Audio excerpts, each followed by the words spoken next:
আজকে আমার এই বিদ্যালয়ের শেষ দিন। আমি জানি না আমি কতটা কি বলতে পারবো, কারণ বিগত দিনে আমি সেইভাবে কিছু বলিনি।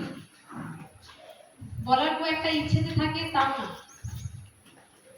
কিন্তু জীবনের কিছু অভিজ্ঞতা, কিছু এক্সপিরিয়েন্স থাকে যেগুলো কিছু কিছু ক্ষেত্রে না বললেই নয়। আমি যখন চুয়াপুর বিদ্যানিকেতন থেকে এই বিদ্যালয় প্রধান শিক্ষিকা হিসেবে আসি, আমার সেইভাবে মন খারাপও হয়নি, আমার চোখে সামান্য জলও আসেনি। ভেবেছিলাম এখানেও সেই জলটা আসবে না, কিন্তু কেন যেন সকাল থেকে মনটা ভীষণই খারাপ লাগছে, মেনে নিতে পারছি না। বহুদিন থেকে ভাবছি যে হ্যাঁ, যাওয়ার সময় চলে এসেছে, যাব। কিসের টানে, কেমন টানে আমি জানি না। এই স্কুল আমাকে কি দিয়েছে না দিয়েছে সেটা পরের বিষয়, কিন্তু এই স্কুল থেকে যতটা হারিয়েছি তার চেয়ে বেশি পেয়েছি। এখানকার অভিভাবক, এখানকার বাচ্চারা, সবার আগে আমার বাচ্চারা, এখানে যারা রান্না করে, এখানে ম্যানেজিং কমিটির মেম্বাররা, অনেক শিক্ষক শিক্ষিকারা যারা পরে আমাকে বুঝতে পেরেছে, তারা কিছুটা হলেও একটু উপলব্ধি করতে পেরেছে। আমি এই বিদ্যালয়কে একটা জায়গায় নিয়ে যাওয়ার চেষ্টা করে গেছি, চেষ্টাটাই করেছি। জানি না কতটা সফল হয়েছি না হয়েছে আমি জানি না, কিন্তু চেষ্টা করে গেছি, এটা বলতে পারি। আমি যখন এখানে আসি, আমি তো স্কুলে ছিলাম, স্কুল থেকে মাদ্রাসায় আসি। যখন আসি তখন আমার হেডমিস্ট্রেস থেকে শুরু করে আমার কলিগ সবাই আমাকে এক কথা বলেছিলেন, মাদ্রাসায় যাচ্ছিস, টিকতে পারবি না।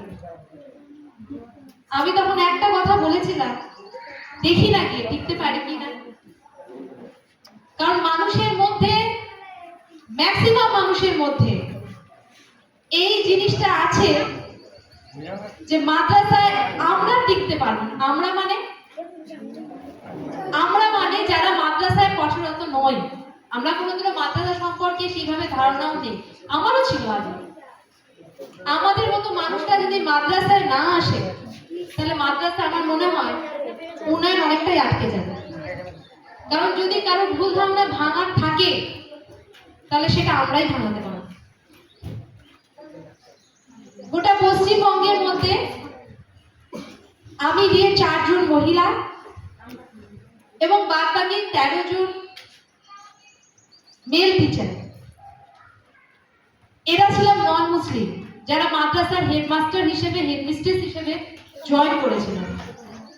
প্রচুর কিছু শুনতে হয়েছে, প্রচুর কিছু, যা এখনো অনেক ক্ষেত্রে শোনা যায়। সন্ত্রাস তৈরি করা হয়, হ্যাঁ জঙ্গি তৈরি করা হয়, অনেক রকমের কথা শোনা যায়। সেটা ভুল ভাঙানোর জন্য কিন্তু আমরা আছি। আমরা না থাকলে কিন্তু সেই ভুল ধারণাগুলো সহজে যায় না। হ্যাঁ, প্রথম দিকে যা যা আমার সঙ্গে ঘটেছিল একদম শুরুতে, এবং আমার সম্পর্কে যেসব ঘটনা রটানো হয়েছিল, তাতে আমার মনটা যথেষ্ট পরিমাণে ভেঙেছিল। মাঝখানে কিছুদিন মনেও হয়েছিল যে আমি চলে যাই। যদি চলে যেতাম তাহলে হয়তো ওই প্রবাদটা সত্যি হয়ে যেত। শুধু ওই এক বেলা না, সুবর্ণ জয়ন্তীর সময়ও এই ঘটনা ঘটেছিল। সুবর্ণ জয়ন্তীর সময় অনেক ভুল ধারণা, অনেক রকম নিয়ে আমার সঙ্গে, আমার মাদ্রাসা অফিসে এসে অনেক রকমের ঘটনা ঘটানো হয়েছিল, যাতে সুবর্ণ জয়ন্তী প্রোগ্রামটা না হয়। সবই বুঝেছি কার জন্য হয়েছে, কিসের জন্য হয়েছে, সবই বুঝতে পেরেছি। তখন যদি আমার ম্যানেজিং কমিটির মেম্বাররা আমার সহযোগিতা না করতেন, আমার শিক্ষকরা আমার সহযোগিতা না করতেন, সেদিন যদি অন্যান্য যারা পালিয়ে গিয়েছিল, যাদেরকে নাচ গান করার জন্য যাদের আমরা রেখেছিলাম, যারা সহযোগী বাইরে থেকে এসেছিলেন, তারা যখন চলে গেলেন, সেই সময় যদি আমিও চলে যেতাম, তাহলে সত্যি একটা বদনাম ঘটতো। আমাকে আটকে ছিলেন আমার ম্যানেজিং কমিটির মেম্বাররা, আমার